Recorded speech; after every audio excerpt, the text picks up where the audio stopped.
This here is another viewer's broken gaming PC, and it has a bit of a backstory. I also haven't even removed the left side panel yet. Let's see what's going on underneath.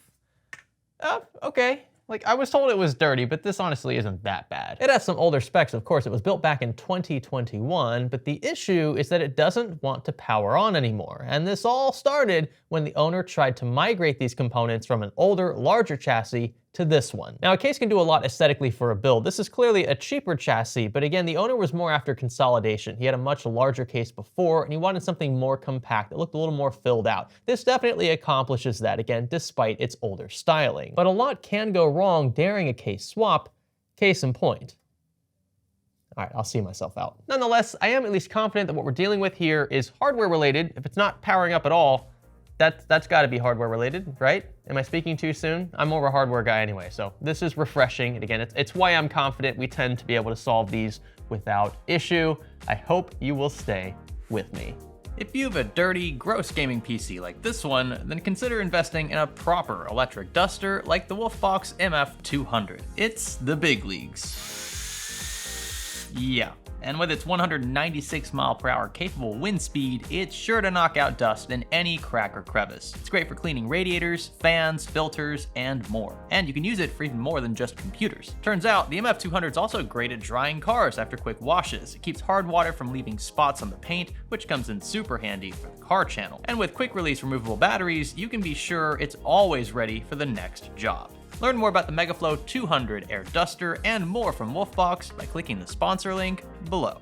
Hello there, and welcome to Fix or Flop, a playlist where we attempt to fix broken gaming PCs like this one for free, meaning we don't charge for labor or replacement hardware if necessary, and that's all because of your viewership. We can monetize on the back end through sites like YouTube, which is a really cool format. It's worked very well for over 7 seasons now. We're at like episode 145 or something. By the way, if you are somebody who has a broken system and you'd like a chance to have it fixed for free, there's a link in the description that you can click on. Again, it is totally free, no strings attached. If you are local to the Central Florida area, it can be in person to drop your system off and pick it back up again. That's all we ask, and we'll get back to you as soon as possible, assuming your issue is something that we think we can fix in a timely manner. Now, this rig, again, like I said, is a bit on the older side, and there's nothing wrong with that. We have an Intel Core i7-10700K in here, accompanied by a Z590A motherboard from ASUS, a GTX 1660 Super, I believe, 32 gigs of DDR4, a slew of hard disk drives, and 2.5-inch SATA drives, and a Focus power supply from Seasonic. I believe this, yeah, it's a GX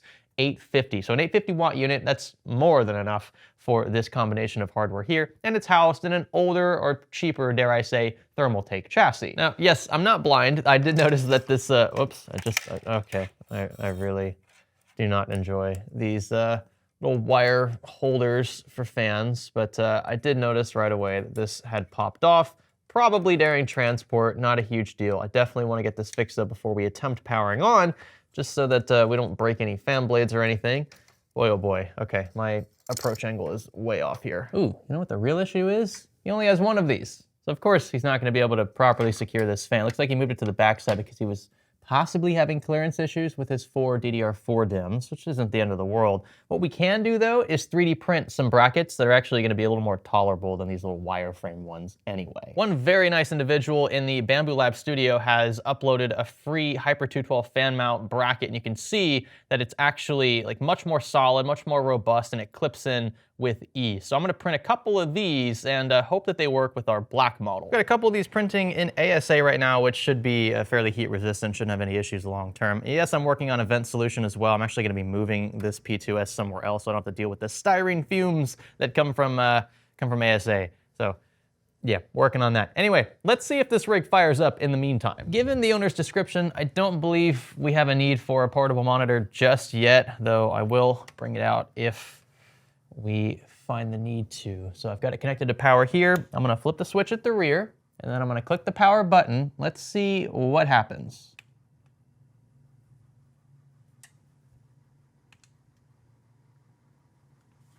Huh.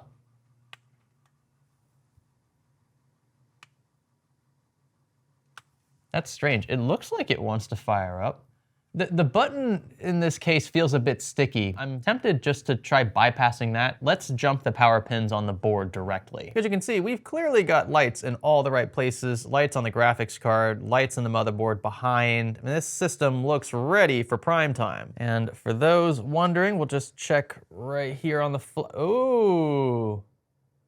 Ooh, this could be an easy fix, folks. So the reset switch cables, these wires, were connected to the power switch pins on this board. I bet you his reset button on this case actually powers the system on. Oh, wait a minute, you know what? On second thought, I know this is gonna be extremely difficult for you guys to see from that vantage point.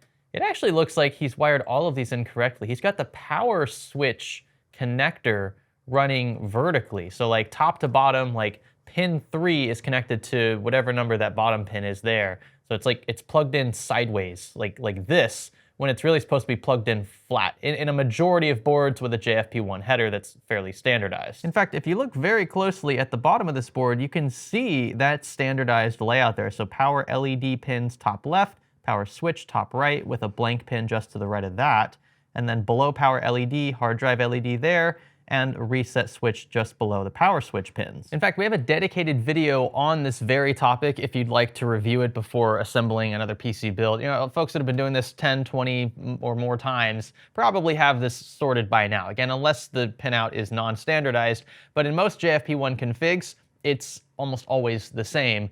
And because of that, that video that I'll have again linked in the description or maybe in a card up top somewhere should point you in the right direction if you need a refresher. So I am going to rewire this entire header. I'm gonna make sure that every cable is where it should be. And then you can see I've got the portable monitor here behind me now. We're gonna fire this thing up, and I'm pretty sure that it's going to not only power on, but also post and load into Windows, assuming that's the only issue we're dealing with here. Here we go then. This is for all the marbles fairly early in this troubleshooting process. If this video is longer than, say, 10 minutes, then this probably isn't the only fix.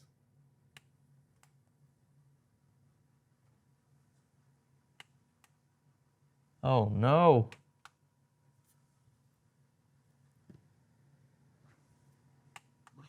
Surely that should work. Trying the reset switch, power switch, and it still doesn't want to power on?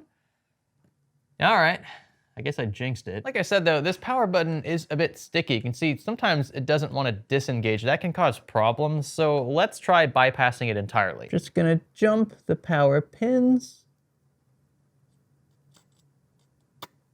Really? Still nothing.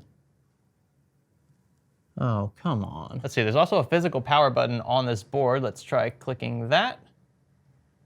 Oof. Still nothing. I've also tried clearing the CMOS via these two pins right here next to our CMOS battery, and that doesn't want to do anything. Well, this just got a lot more complicated. In the meantime, I suppose before we dive any deeper, go ahead and check out these fan brackets. I'm gonna carefully remove these. I use some glue here just to make sure that things adhere correctly, but that looks pretty dang clean. One of the reasons why I love ASA in combination with this printer. Here's bracket number 2. That popped off nicely. It doesn't look very pretty from behind because of the glue residue left behind, but from the front at least, yeah, that is a smooth finish. Now we can just tighten these down to the original fan, and let's see how we did. I'm hoping this is at least somewhat oh wow. That works so nicely. I would say as good, if not better, than OEM. Check out that fitment, super clean. One of the huge benefits of having access to a 3D printer, I would say, being able to just print stuff like this on the fly can really come in handy. So that's one problem solved. Another problem we fixed earlier on was the front panel miswiring. We've taken care of pretty easy stuff so far, though it's clear we're gonna have to dive deeper if we want this system to actually power on. I have looked over all major connections, so 8-pin EPS up top, the 24-pin here, and then also on the power supply side, because this is a fully modular unit, of course, our 8-pin supplemental PCIe, the graphics card itself, all of that is slotted in or connected correctly. So at least in terms of raw power delivery, barring a PSU side issue, this all seems to be wired up correctly.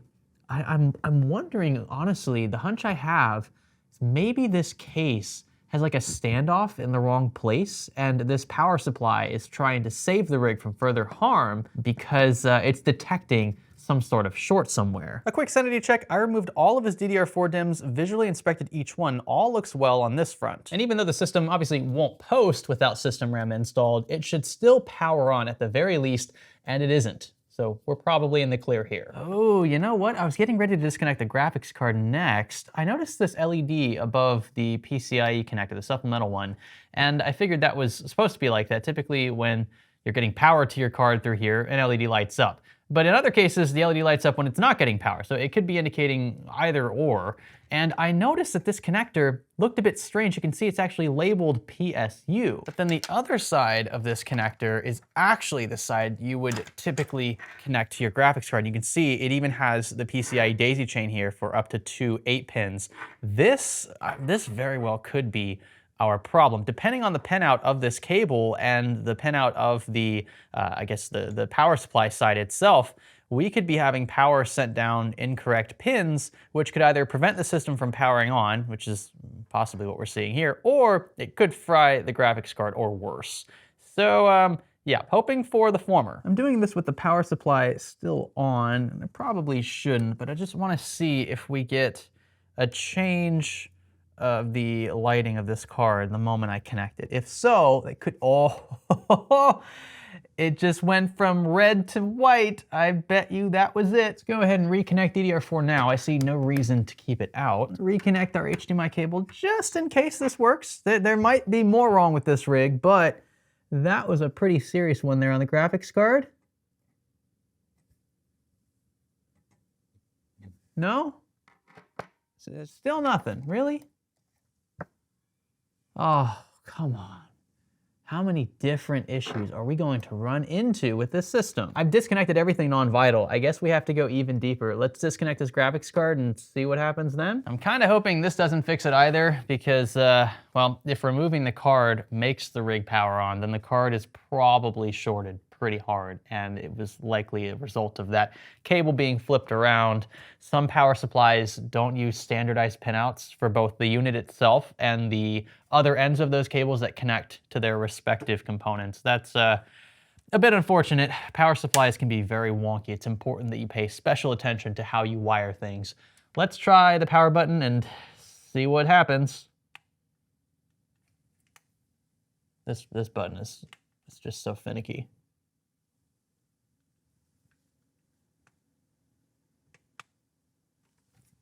Yeah, it's still not working. I've seen enough issues with this system so far that I'm kind of just gonna take the route of not trusting anything. I'm gonna comb over literally this entire build. I'm gonna remove the motherboard. I'm gonna check every connection to every single accessory, even the drives. Like all of this, for the most part, is disconnected now, although I didn't disconnect on the power side. Maybe the power supply is bad, but I won't regret taking this board out because I think at this point, this entire rig deserves a once-over. I mean, no disrespect to the owner. I don't think he'll mind me saying this. He was an older gentleman as well. He didn't have any issues assembling this the first time around. It's just when it came to swapping cases, he ran into a few headaches. I don't know what else this could be other than maybe some sort of short in the case, which that doesn't look to be the case. Again, no pun intended. Standoffs are all in the correct locations. In fact, these are sort of like integrated standoffs, so there's no real way you could even get this wrong in the first place.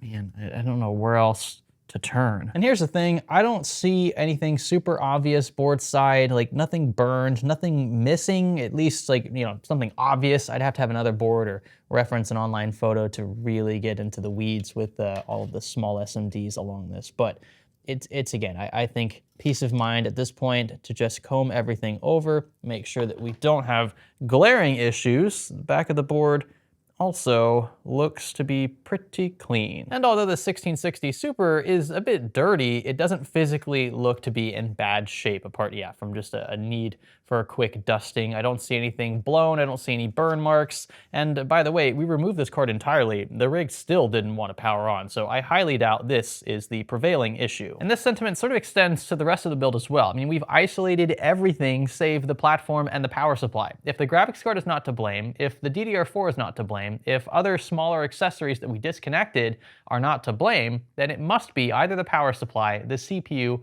or the motherboard. Hopefully not more than one of those. In fact, I would have bet money on a graphics card issue simply because of the crisscross wiring. Let's see if the power supply itself is okay.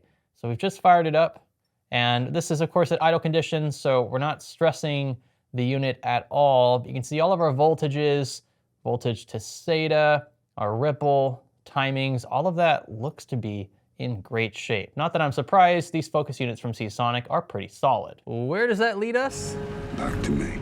Yeah, back to the platform. You know, the owner mentioned, of course, in his original description, a case swap, but it didn't occur to me that he might have also repasted his CPU, in which case he may have actually removed the CPU from the socket. Maybe there's socket damage here. We're definitely gonna have to inspect that at this point, because either the motherboard or the CPU or both is/are bad. I don't see any other way around this. Let's see what we've got going on under here. Give it a little twist, up we go. You can see that there is in fact an i7-10700K, but what will we find underneath? That is the big question. Here we go. Nice and easy. Well, looks pretty clean. I don't see any bent or missing pins, and I always like to look at this socket from different angles just to see how light reflects off of individual pins. You can see they're all there and they're all in the correct orientation. The CPU, however, does have a bit of thermal paste spillover there, especially on the bottom right-hand corner. This, in my experience, probably isn't preventing contact, but it is worth following through on, because if this is the only other fix remaining, I mean, this would save us potentially over $100 in hardware replacement. But first, I think I want to see what happens with my own CPU install. Now, it just so happens that I have a 10700K on hand. It does work, at least the last time I checked. I want to throw that into this board and see if we can get any further than just some LEDs. I've got this rear exhaust fan connected just for a visual representation of the system being powered on here. I'm just gonna jump it as is with the original power supply and a single stick of his DDR4 connected to see if anything happens.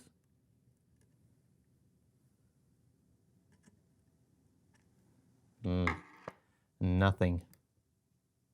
Wow. Yeah, I think this board is a goner. It should be firing up, and it isn't. All we've done is swap the CPU. Let me check one more. I just want to swap the power supply out just to be safe. Maybe our inline tester isn't giving us the full story because it's not under load. I don't think the unit's bad, but I don't think I have another Z590 motherboard to swap in, so if I have to buy one of these, I want to make sure that I've covered every other base possible. Also, yes, I'm coming off a bit of a cold. I apologize if I sound slightly under the weather. Oh, and speaking of an issue that we ran into earlier, right, with this rig and the power supply cables being swapped backwards, one of the reasons why I like using this Nightjar unit is the fact that the 24 pin is standardized on both sides of the unit. So the cable can actually be flip-flopped because the pinout is identical here as it is on the motherboard. And it's the same for the 8-pin EPS for CPU power, as well as PCIe. You can see we have separate dedicated PCIe outputs here, whereas some power supplies will unify these two connectors on the power supply side, and then they'll require separate cables, right, to be run to their respective components. So I think it's a really cool layout. You know, maybe not for everybody, but this allows me to just, you know, swap these cables back and forth and not have to worry about orientation, which certainly would have come in handy for this particular owner. Let's see if swapping the power supply out does anything. Here we go, power at the rear. LEDs have lit up. Let's just try pushing the power button. It's a little easier.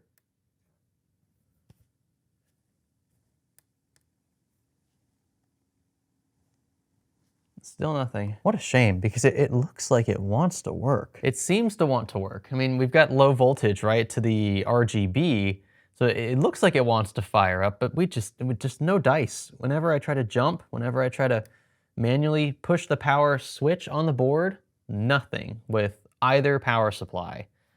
This board's gotta go. Now let's see, I was combing through my dwindling motherboard supply here. I think I might actually have one on hand that would work with his board. It's a Maximus formula, which is a bit overkill, but it does support 10th gen natively, so that's a plus. Yeah, I mean, just look at this thing. It actually supports, like, you could run G-quarter fittings in here and then custom cool your VRM MOSFET area. So like you could run tubing for a custom loop And there you go. Now, obviously, you can run this without that. It's not like you need it, but it does have that support, and that kind of speaks to the price, I suppose, of this board. But I don't have any use for it. I'm not building 10th gen Intel systems anymore. So I'd rather this go to a good home, someone who I know is going to use it. So what I'm first going to do is clean off the underside of his CPU in hopes that it still works. Then we can drop it into this fresh looking socket. I'll say I don't even think I've ever used this board before. So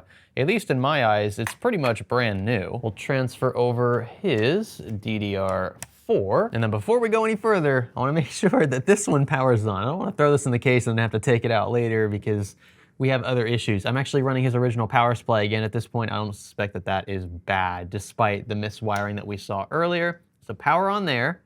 We do have LEDs on this board as well. I actually think we have a dedicated power button, right? So watch this fan. If it starts spinning, we are in good hands. There we go.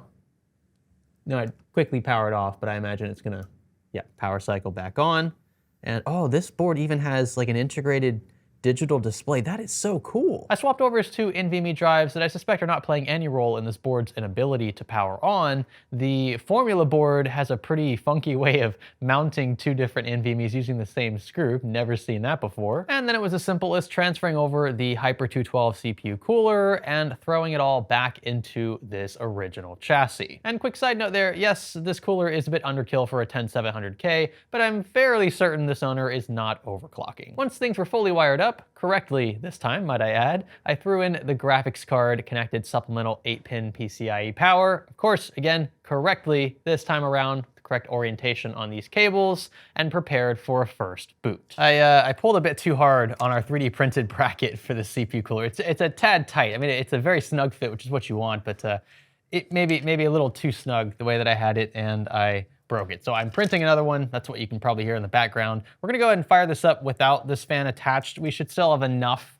flow like from this rear exhaust fan, to keep the system on for a short time.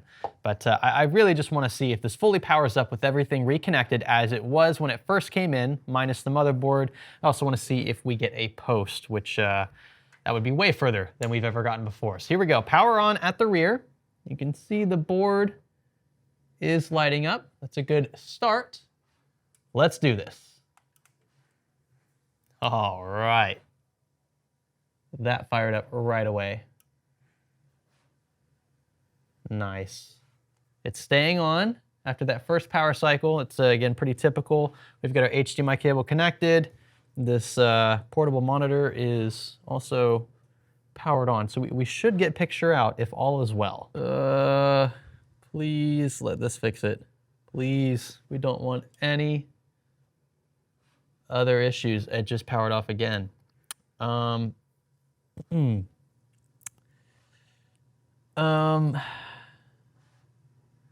going on? Hey, is that a post? I saw there was a source detected. Yes, just needed a couple power cycles. We'll make sure, probably off camera, that doesn't repeat itself over and over.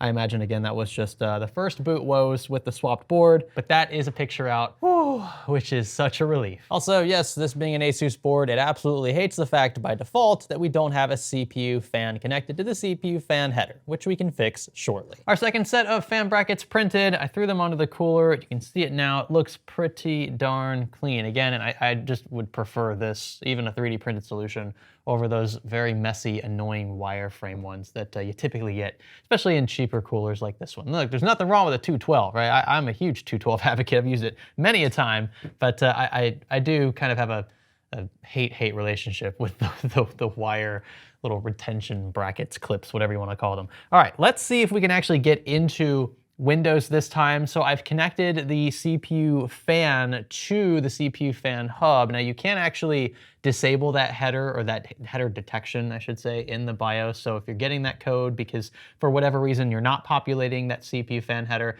you can disable that in the BIOS. But usually it's just better to connect your CPU fan to the CPU fan header. It keeps things a little more organized. So let's see if we get any other issues, or if this thing just plays ball and loads straight into the operating system. That would be a very nice change of pace from what we've been dealing with so far. So there's our post. That's a good sign. all of our drives are connected, so wherever Windows is installed, I imagine it's on one of the two M.2s, it should load straight in. Let's see, please enter setup to recover BIOS. Oh. Yeah, what am I thinking? It's a new board. Of course, we got to set things up for the first time. Let's see here, we'll press F1. That should throw us into the BIOS, which should also probably be updated because, yeah, this BIOS version is from 2020. That's going on 6 years old now. That's, yeah, that's on the older side for sure. One thing we can very quickly do, in fact, there's not much I frankly want to do in the advanced tab here. We can just enable XMP in easy mode. You can see DDR4 3200 with cache latencies and timings there for his kit. And that should be it. I don't think there's much else we're gonna need to do right now. We could tweak fan curves later, but honestly, as it stands, the system is very quiet. So I'll just let it do its thing. CPU temperatures look good. Sanity checks across the board are a pass. Let's see what happens now. So there's our splash screen. And oh yeah, yep, it's definitely loading into Windows. That looks like Windows 11 because the little scrolly wheel is a solid line. And this is probably gonna be where we call it. Like, there's no need to really go further than this because the issue reported was that it wouldn't power on. We saw that, we were able to replicate that very easily. And it turns out there were multiple issues. Firstly, a CPU cooler fan that wasn't properly mounted. Now, in the short run, probably not a huge deal. It was still kind of hanging there, but you know, it could create noise. It could destroy the fan bearing over time if something clips one of those blades. That's gonna be fun to clean up. So the fact that we were able to secure that by a very, very cheap, and we're talking literally pennies worth of filament to 3D print a solution there. That was a very cool way to actually utilize my 3D printer for this playlist, which I've been trying to do for a good while. Secondly, the crisscrossed GPU supplemental PCIe cable. That could have spelled disaster had this power supply not played nicely, not detected an issue. The graphics card clearly knew that something was wrong. Power being fed down incorrect pins, right? That could spell disaster for not only just the graphics card, but also the power supply if protections are not in place. But like I said, I really love these focus units. I used to build with these quite a bit, and I definitely wouldn't hesitate to do so again. So I think it's a great combination of hardware here. The builder clearly has some experience in terms of what's reliable, what's good for the money, and thankfully, his GTX 1660 Super appears to be functional. And then there's perhaps the most unfortunate of our findings, a dead motherboard. Now we're still gonna dissect the owner's board a bit further just to see if there's anything physically wrong with it. I tend not to spend too much time diagnosing further than just a dead board because at the end of the day, to me, it's not worth it. I'd rather just swap the board. It's a much quicker solution. And frankly, when you factor in my time, a cheaper one as well. I'm not even sure where I got this formula board from. It's kind of funny because it's like super overkill for I think what is in this rig, but it looks pretty darn cool. And again, I haven't been using it for several years. I'm happy that it's going to someone who will definitely take advantage of it. Maybe, just maybe, I'm going crazy. I just can't find anything obvious here. I mean, I'm definitely looking surface level. Like there could definitely be some internal damage that we can't see right now. Also, if you're wondering, along rear I/O, which is another great place to look, especially in these like USB type A ports, if you've got some cross pins or anything in here, that could definitely cause a motherboard to either short out or to just not power on if it's trying to, you know, keep itself from really dying, or the power supply would detect that either way. But this all looks good back here. Again, we already saw the socket. I'll give you a second close-up of that,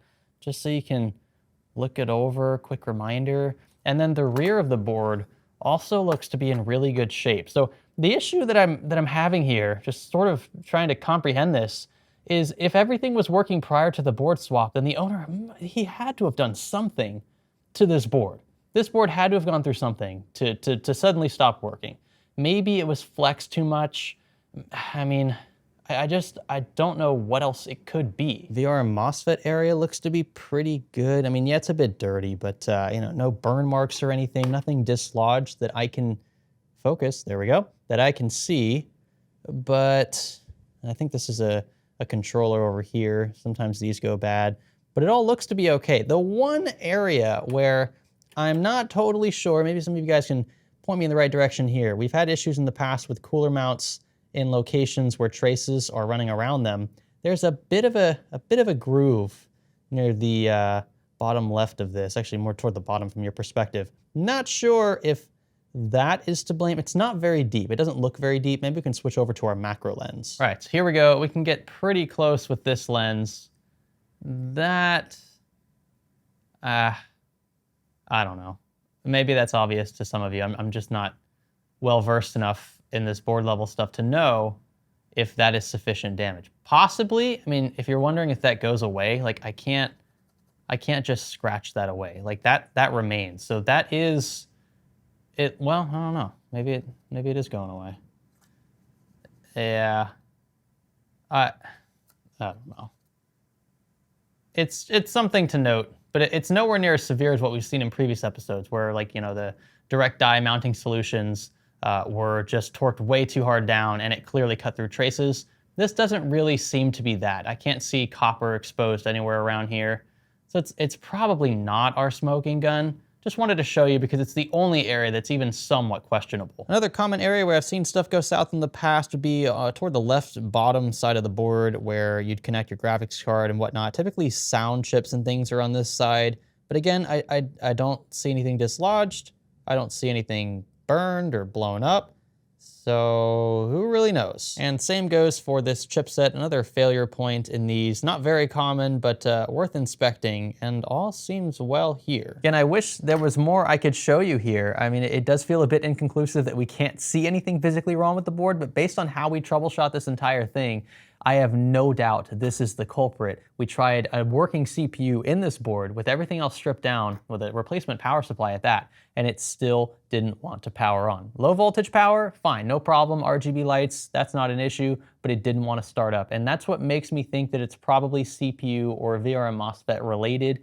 It just, for whatever reason, senses an issue somewhere around the parts of the board that draw a lot of power, and didn't want to move any further. And just cover a few extra bases very quickly. That's not right. Why is that so low? This battery is completely dead. I was gonna say, this couldn't have been a CMOS battery problem, right?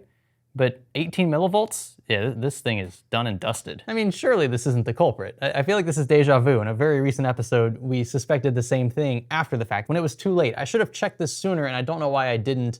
I just didn't think a dead CMOS battery would prevent a system from powering up at all. I mean, you could, in theory, turn a system on with no CMOS battery. You won't be able to save BIOS settings, like the real-time clock, all of that. It's gonna reset upon every power cycle because the memory that is used to store those settings is volatile. So when power's cut, that memory is erased. Maybe the board is just playing it safe? Let's check. I am pulling all of this back out just to answer the question, will a CMOS battery swap work? This one I know is good. I'm just gonna check it quickly off camera here for sanity's sake. I wanna make sure that I don't have an issue with my multimeter. Pretty sure I don't. Let's switch it to DC and let's check. Oh yeah, 3.069 volts, 69. Power that off. Let's pop this guy in. And then we're gonna throw in our 10700K into this board. I'm actually at this point hoping this doesn't fix it. If this fixes it, I'm ending the video here.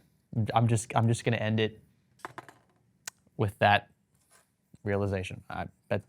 I will have nothing more to say at this point. I will have been embarrassed at my oversight, and I'll just be beating myself up over this for the next few days. You probably won't hear from me for a while. All right, so I've got this fan connected. This is gonna be our little visual indicator. We could never get this far. We could never even get fans to spin previously. So I'm gonna leave that there, and then I'm gonna quickly connect our nightjar unit once again. We'll see what happens. All right, 24 pins in. Power is on. We've got LEDs on the board like before. Let's see what happens. Pushing the power button.